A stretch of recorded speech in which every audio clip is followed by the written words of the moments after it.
Bonjour, comment allez-vous? Je m'appelle Daniel Olsen-Chin. Okay, yeah, no, she start Borg. Some boy, sorry, some boy Japan.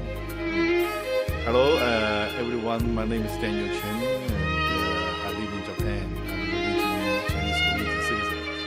Today, I would like to talk about what should we be careful when you bring your violin from one place to another. This video is specially made for two persons. One is my old partner. He's in Norway. We have been working since 1995. And another one is my new friend. He is going to go back to Philippines from America. So this is two very good examples, because Norway is very, very dry and cold.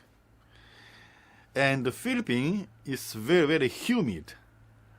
In the summer can be very hot. So, first of all, I would like to talk about what is about the violin respond to the humidity and the temperature.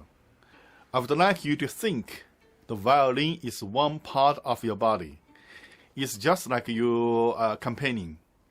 So if you feel hot, the violin feels hot.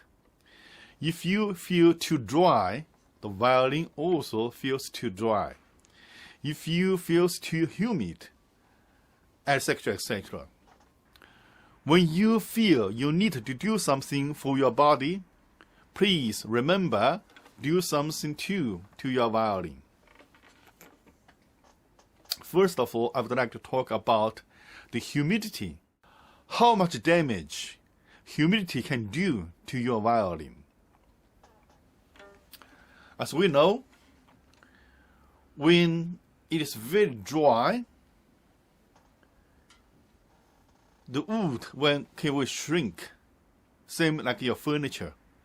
If you buy a furniture in your house in a very, very dry area, then the drawer, everything will get smaller, shrink. And if the humidity level is very high, then the wood will expand. We're going bigger.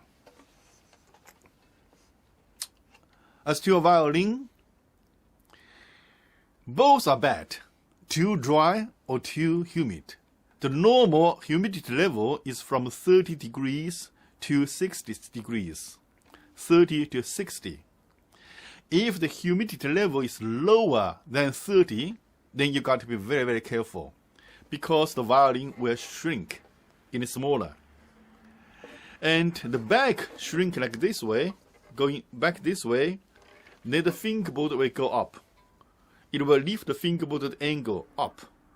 When I lived in Norway 20 years ago, when I brought a violin from China, Guangzhou, somewhere the place very close to Hong Kong, to Norway, after 1 year or so, the fingerboard also go up, always go up. That's why I always ask the maker to make the bridge higher than needed, because after 1 year, the fingerboard will sure go up. But that is not the main concern. The main concern is crack the top. When the humidity level is very low, when it's too dry, the top will go smaller. Especially for new violins. For old violins, they have been many, many years, like old adults. They're not changing too much, but babies change very much. So for new violins, very sensitive. So if you glued too strong on this side, if you use too strong glue on this edge, then it will crack here, has a crack. Mostly from the F-hole, from here or from here. So never glue your violin too hard on the edge. Also, for violinists, violin teachers should tell the violin maker not to glue it too hard. So if you find your violin is unglued, then you are very lucky. Violin unglued, lucky. Also, you find many old violins, the top is smaller than the back because it's shrinked. So, my dearest friend in Bergen should be very careful if it is very dry, especially in the winter. You use the heater so much, your violin is getting very high, very dry. So it's very easily you have crack here. To avoid this happen, first of all, always leave your violin in your violin case when you don't play.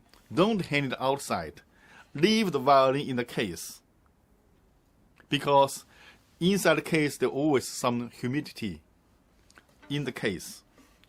And always put the case at the lowest place of your house. Not the second floor, the first floor, under the bed. Because that, the humidity level is highest place. Secondly, if the violin is too dry, if you feel that you have very dry lips or nose, then you can use a handkerchief or towel, anything. You can use a towel, put a little bit of water, just wet enough, not the water, not really going down. It's just a little bit wet. Then you can lightly do like this. This will not damage your violin as far as it's clean water, and do everywhere. Just use a little bit of wet towel. That helps a lot. When you play a concert on the stage, it is very dry. You don't have a towel, and the spotlight is on you, and you have to play for 1 or 2 hours on the stage, and it's likely the violin will be broken in 2 hours on the stage. What can we do? The easiest way to protect your violin is every time you stand up, you bow to the customer, then you turn your back to your customer, and you hold the violin, you do like this. From the F hole, you this right into the F hole, because your mouth, the air from your mouth is full of humidity. The sound will change instantly. If you play on the stage, it's too harsh, the sound is terrible, and it's just a sound. Then you just, at once the sound changes. Will give a soft, sweet sound will come. And at the same time, you protect your violin. So breathe into your violin. Let it be part of you. In Norway, I also sold a lot of humidifier. That is a tube. You can absorb some water and get into the hole, from the F hole get in. That is also a good idea, but be very careful. Don't put too much water in the humidifier, because I do find some violinists put too much water and put into the hole, and the water drip down into the violin. That is too much. Just suppose this is a humidifier. You put in the water, you lift it up, and you just always dry it. And until water does not come off, then you put into the violin. So that is something you need to do. And if the fingerboard is going very high, maybe your bridge is very low, then you feel the bridge is too low, then you'll not be able to play. In this case, ask a violin maker to make a new bridge for you, and high enough, and never throw the old bridge away, because the summer comes, the fingerboard can come down, then you need an old bridge. So in Norway, it's like driving in winter tires and summer tires. Many contrabass, double bass player, they need to have 2 bridges, one for the winter, one for the summer. Compare with the temperature. the humidity can do much damage to your violin. Now, to my new friend in Philippines. I mean, he is in US now, but he's going back to Philippines.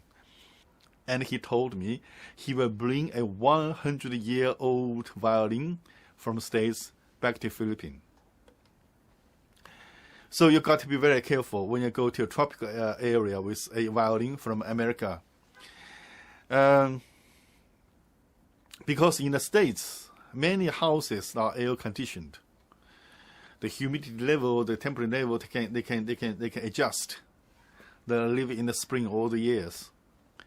But if you go back to Philippines, I have never been to Philippines. I would love to go someday, hopefully this year. So it means that your violin will oppose to the nature much more than you are in the States. What will happen if the humidity level is very high? Some places it can up to 70, 80, even 90 degrees. You're actually in the shower or in the sauna. It is not like it's a fascination. You can.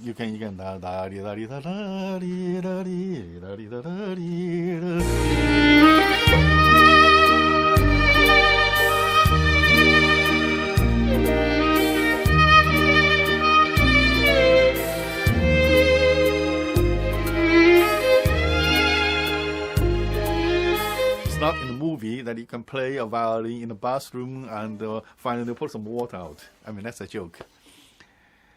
So, when the humidity level is high, the back will expand this way.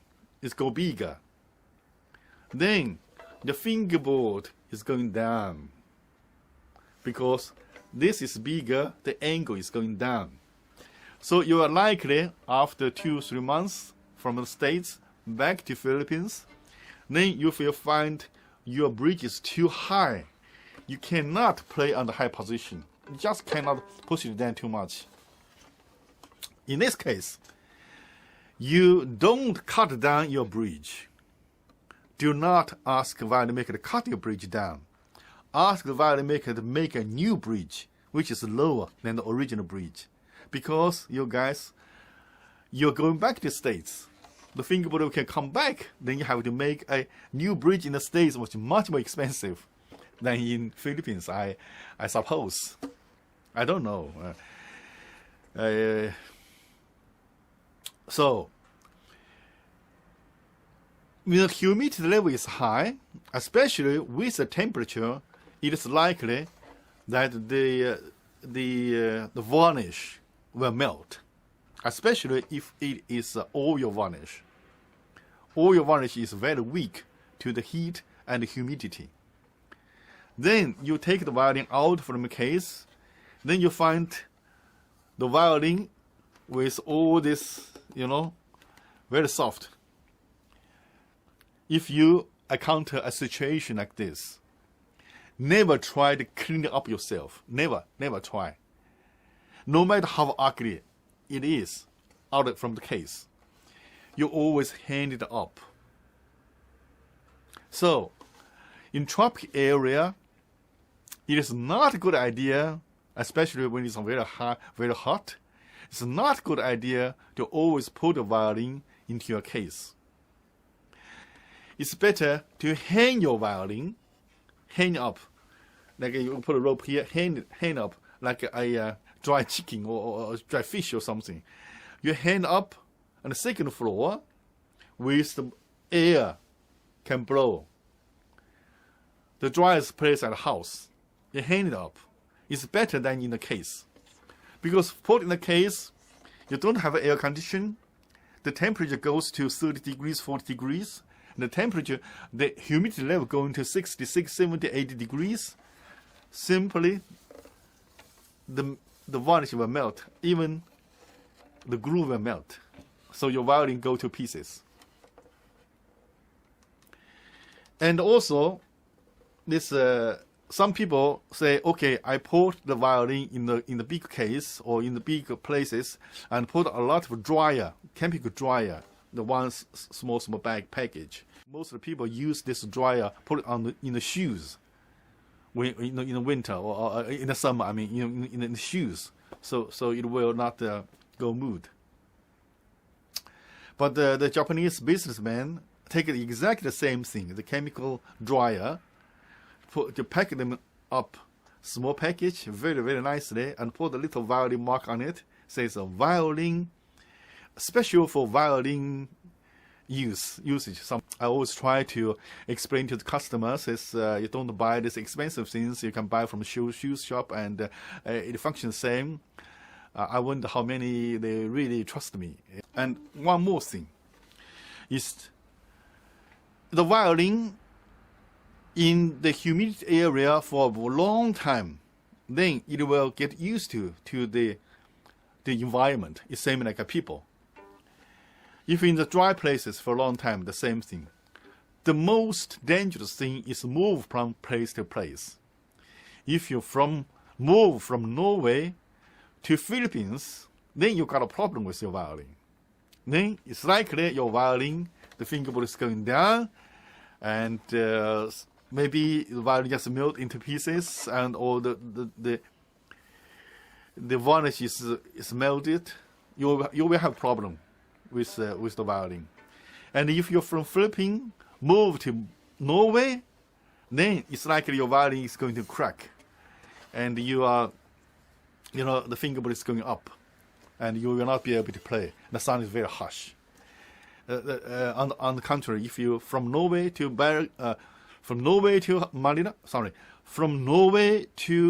Philippines, the sound will be like a nasal tones, like you catch a cold or something.